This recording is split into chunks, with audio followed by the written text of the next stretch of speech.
Hello good morning. सकाळी आरतीश आणि शिवाय दोघेही गेल्यानंतर इथे मी माझ्या आरीवर्कची असाइनमेंट कंप्लीट करण्यासाठी घेतली होती. डेली एक नवीन स्टिच शिकवली जाते आणि असाइनमेंट म्हणून 3 ते 4 लाईनची प्रॅक्टिस करायची असते. त्यानंतर सकाळी इथे मी पाण्याचा मठ भरून ठेवण्यासाठी घेतला, कारण की उन्हाळा देखील खूप वाढलेला आहे. माठ भरून झाल्यानंतर लगेचच इथे मी माठाला कॉटनचा टॉवेल जो आहे तो गुंडाळून ठेवते, जेणेकरून माठातलं पाणी जे आहे ते थंड राहील. त्यानंतर दुपारी माझं मिशोचं पार्सल आलं, ज्यामध्ये मी चिकन करीच्या 2 कुर्तीज ऑर्डर केलेल्या होत्या.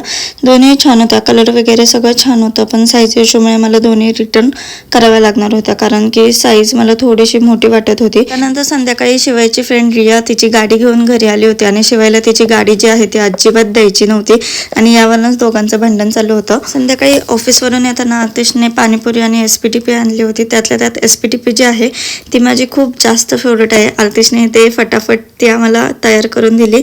देन इथे मी पाणीपुरी बनवण्यासाठी घेतली आणि शिवायने आणि मी मस्त अशी पाणीपुरी खाऊन दिवसाचा शेवट केला. सो चला, असा होता आजचा दिवस. Bye bye.